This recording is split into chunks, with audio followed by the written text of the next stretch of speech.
اصول کافی یعنی الکافی جسے ہم کہتے ہیں، اگر اس کی آپ پہلی جلد میں چلے جائیں وہاں پہ علم فقہ سیکھنے کی اہمیت کے اوپر بہت زیادہ احادیث موجود ہیں۔ چند ایک جو ہے وہ مومنین کی خدمت میں ہم پیش کرتے ہیں۔ سب سے پہلے ہے کہ ایک شخص ہے کہ جس کا نام بشیر ہے۔ چھٹے امام اس سے فرماتے ہیں کہ لا خیر فی من لا یتفقہ من اصحابنا یا بشیرو، کیا ہے بشیر، لا خیرہ، کوئی اچھائی نہیں ہے، کوئی اچھائی یعنی کوئی اچھے نام کی کوئی چیز ہی نہیں ہے، فی من اس بندے میں کہ لا یتفقہ من اصحابنا، کہ جو ہے تو ہمارے اصحاب میں سے ہے، تو ہمارے چاہنے والوں میں سے، لیکن وہ فقہ نہیں سیکھتا۔ اگر اس نے فقہی احکام نہیں سیکھے، فقہ اس نے نہیں سیکھی، تو امام کی نگاہ میں لا خیرہ، اس بندے کے اندر کسی قسم کی کوئی اچھائی نہیں ہے۔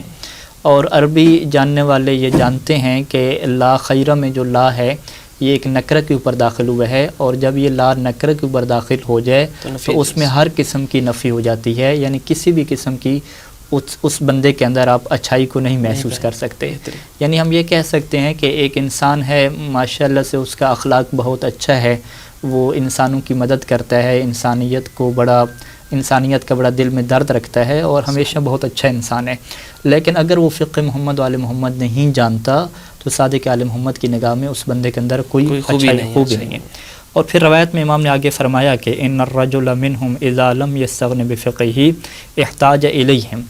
کہ اے بشیر، جب ہمارے صحاب میں سے ایک بندہ اپنے فقہی احکام کو نہیں سیکھتا، اس کو سیکھ کر بے نیازی اختیار نہیں کرتا، تو پھر وہ ہمارے جو مخالف مذہب والے ہیں ان کی طرف مجبور ہو جاتا ہے، مخالفین کی طرف۔ اور پھر ہوتا کیا ہے کہ فَإِذَا احْتَاجَ إِلَيْهِمْ أَدْخَلُوهُ فِي بَابِ ضَلَالَتِهِمْ وَهُوَ لَا يَعْلَمُ، کہ وہ جو ہمارے مخالفین ہیں وہ اسے گمراہی کے باب میں لے جاتے ہیں، گمراہی کے گھر میں وہ داخل ہو جاتا ہے، اور اسے اس بات کا شعور اور علم تک نہیں ہو پاتا۔ یعنی صادق آل محمد یہ فرماتے ہیں کہ اگر آپ فقہ نہیں سیکھتے تو سب سے بڑا نقصان کیا ہوتا ہے، آپ باب ضلالت یعنی گمراہی کے دروازے میں داخل ہو جاتے ہیں، اور اس کی وجہ کیا ہے کہ آپ بہت ساری چیز کو فقہ محمد و آل محمد سمجھنے لگ جاتے ہیں، حالانکہ وہ فقہ محمد و آل محمد کے جو خلاف مذہب والے ہیں یہ ان کی فقہ ہوتی ہے۔ جیسے ہمارے پاس یہ پایا بھی جاتا ہے کہ بعض افراد سمجھتی ہے کہ وضو میں پاؤں دھونا واجب ہے، جی بالکل، جبکہ یہ مستحب بھی نہیں ہے، ایسے ہی نا؟ بالکل، بہت ساری مثالیں میں اب یہ ہمارے یہاں تصور کہاں سے آیا کہ وضو میں پاؤں دھونے ہیں؟ ظاہری بات ہے یہ ہماری فقہ جعفری تو نہیں ہے، دیگر لوگوں کی فقہ ہے، وہاں سے تصور آیا۔ بہترین۔ اسی طریقے سے اور مثالیں لیں، قبرستان میں یہ خواتین کا جانا ممنوع ہے، بالکل، تو یہ تصور بھی وہاں سے موجود ہے۔ یعنی آپ بہت ساری ایسے مسائل دیکھتے ہیں بہت سارے معاشرے جو ہمارے نہیں ہوتے لیکن سمجھ رہے ہوتے ہیں لوگ، یہ سمجھ رہے ہوتے ہیں کہ یہ ہمارے مسائل ہیں۔ تو یہ وہی مشکل تھی کہ جو امام صادق علیہ السلام نے بشیر سے فرمائی تھی کہ اگر اس طریقے سے نہیں ہوگا تو پھر لوگ جو ہے وہ دیگر فقہوں میں داخل ہونے لگ جائیں گے جو یقیناً گمراہی ہیں، باب ضلالت ہیں۔ اور اسی وجہ سے جو ہے وہ اس روایت میں ہے کہ جس میں امام صادق علیہ السلام فرمایا کرتے تھے کہ تفقہوا فی الدین فإنہ من لم یتفقہ منکم فی الدین فہو اعرابی، کہ تم دین میں تفقہ حاصل کرو، علم فقہ حاصل کرو، دین کے قوانین کو سمجھو۔ کیونکہ جو بندہ دین نہیں سمجھتا، دینی احکام کا علم حاصل نہیں کرتا، فہو اعرابی، تو وہ بدو ہے، یعنی اس سے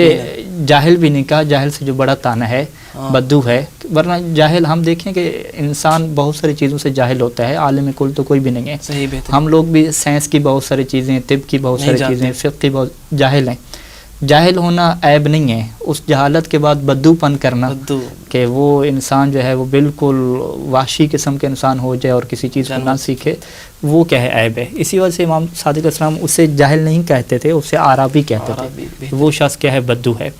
اور اتنی اس کی جو ہے وہ سخت مذمت ہے کہ جو بندہ فقہ نہیں سیکھتا۔ ایک روایت اور بھی آپ کی خدمت پیش کرتا چلوں کہ امام نے فرمایا تھا کہ وَلَا تَكُونُوا أَعْرَابًا، تم بدو نہ بننا، کیوں؟ فَإِنَّهُ مَن لَمْ يَتَفَقَّهْ فِي دِينِ اللَّهِ لَمْ يَنظُرُ اللَّهُ إِلَيْهِ يَوْمَ الْقِيَامَةِ وَلَمْ يُزَكِّ لَهُ عَمَلًا، کہ جو تم میں سے فقہ نہیں سیکھتا پھر ہوگا کیا کہ قیامت کے دن اللہ اس کی طرف نہیں دیکھے گا، صحیح، اور اس نے جتنا بھی عمل کیا ہے لم یزکہ، اس عمل کا تزکیہ نہیں ہوگا، یعنی عمل کو قبول ہی اللہ نہیں فرمائے گا،